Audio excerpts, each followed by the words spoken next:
Vida íntima de Nosso Senhor Jesus Cristo, das Revelações de Jesus, a Irmã Maria Cecília Beija. Conhecimento da Virgem, a corredentora. Antes de terminar este capítulo, deves saber como a minha dileta mãe já estava informada a respeito de tudo o que eu devia sofrer, enquanto, na eleição que dela fez o Pai Eterno para minha mãe. Ele lhe deu tantas luzes e conhecimento que ela viu e previu todos os meus sofrimentos. Pelo mensageiro celeste que o meu Pai lhe enviou, foi claramente informada acerca de tudo. Por isso, inflamada do vivo desejo de imitar-me para mais perfeitamente assemelhar-se a mim, suplicou ao Pai que a fizesse sentir todos os sofrimentos que eu sentia na minha humanidade, enquanto de tal ela fosse capaz. Com isto, ficou plenamente consolada. Assim, enquanto eu sofria muito nas minhas vísceras maternas, também ela sofria parte dessas aflições, sentindo em seu próprio corpo a privação de todas as coisas das quais eu era privado, embora ela conservasse o livre ato e movimento dos próprios sentidos corpóreos. Não obstante, experimentava a minha pena pela privação dos meus pais, enquanto estava em seu seio, eu lhe estava unido tão intimamente que parecia sermos uma só e mesma coisa. Pena e súplica de Jesus. Eu sentia a pena que a minha inocente mãe sofria, e isto me causava maior afã. Oferecia esta pena ao meu Pai e suplicava-lhe que desse virtude e graça a todas as almas inocentes que se afligem e padecem para se tornarem semelhantes a mim, para imitar-me.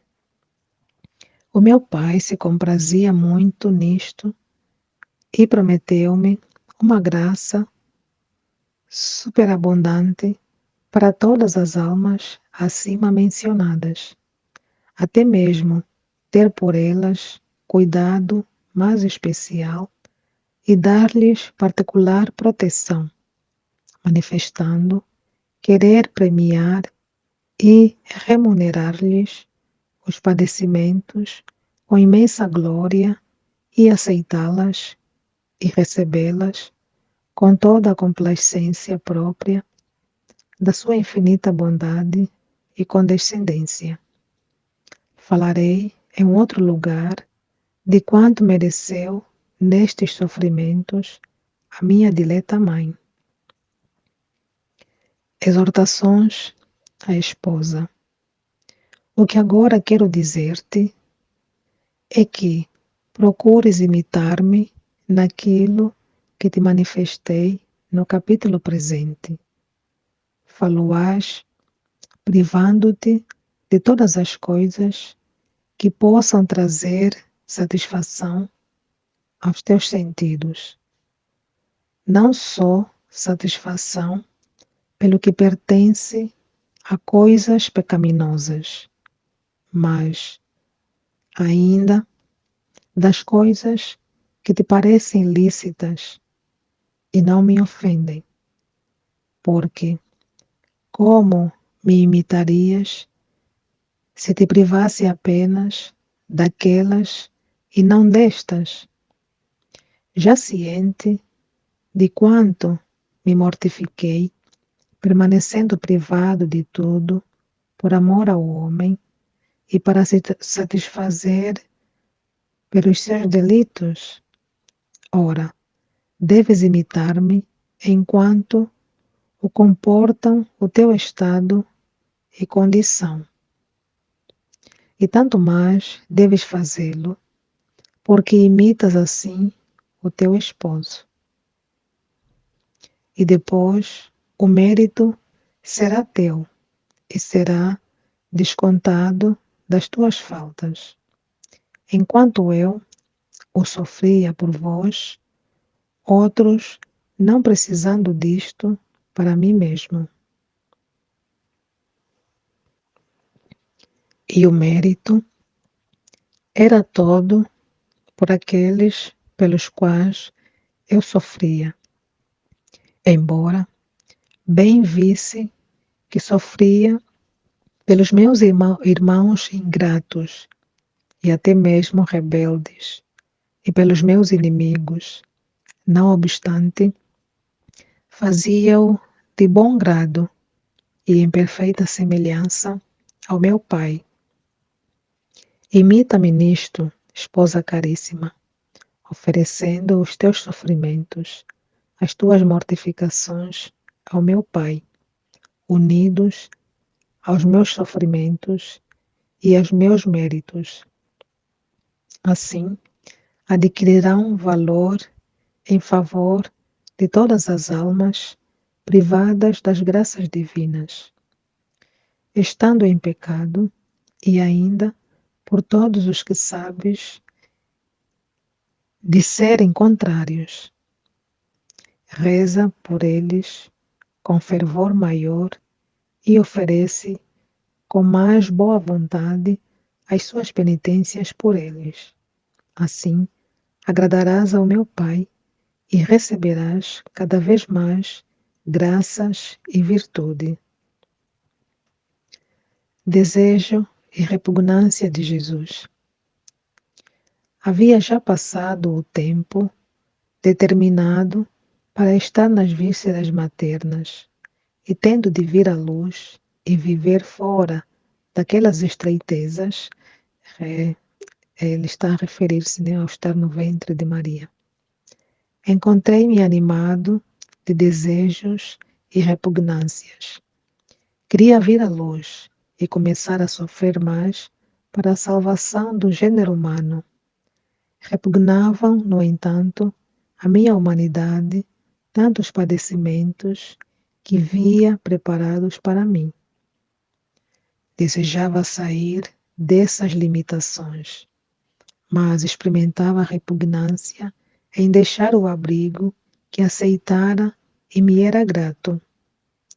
Entre a repugnância e o temor, o desejo de padecer mais e de fazer a vontade do Pai, fiquei aflito e angustiado e ofereci ao meu Pai, em favor dos meus irmãos, que estivessem em excitação semelhante pelas vicissitudes em que se encontram enquanto vivem neste exílio, e rogava que lhes desse graça e virtude, a fim de que puderem escolher tudo o que fosse do seu agrado e da sua vontade, para a sua maior glória e o proveito deles.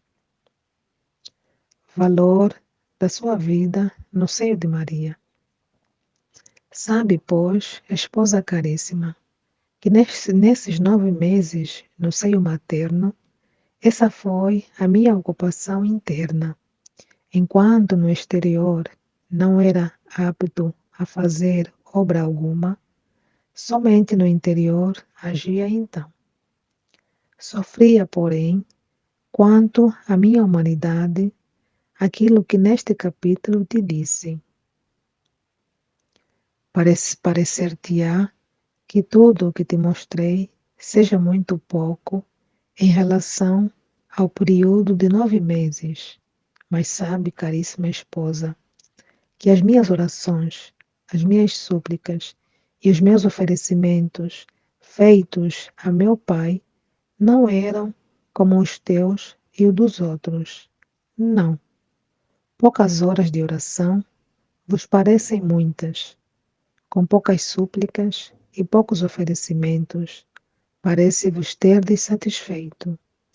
Pensa, caríssima, se os santos não apenas passaram horas, mas dias inteiros em oração, em súplicas ao Pai, sem o perceberem sequer, considera como passava para mim o tempo em que tratava com meu Pai de um modo mais admirável do que todos os outros, sendo eu o Filho unigênito e unido a Ele estreitamente.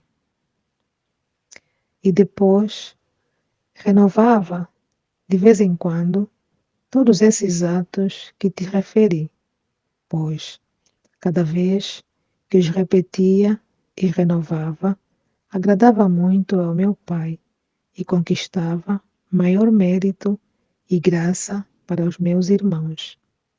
Por isso, procurava fazer tudo o que seria de maior proveito para eles, a fim de que todas as minhas obras fossem em prol da sua redenção mais copiosa, da qual tratava a miúde com meu Pai.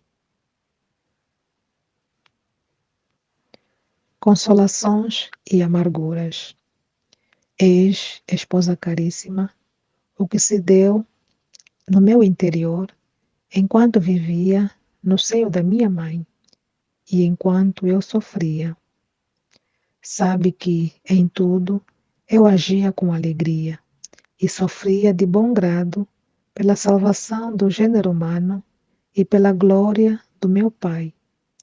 Mas, como não devia ter consolação alguma, que não fosse repleta de amargura, ficava amargurado por ver o meu amor tão pouco correspondido e a pouca conta em que tenham e em pouca conta em que tinham os meus irmãos, o que eu sofria e fazia em seu favor, e que se podiam adquirir imensos tesouros, se eles se prevalecessem dos meus méritos. Não o fazem por culpa própria e por descuido. Digo-te tudo isto agora, reservando o restante para o capítulo seguinte.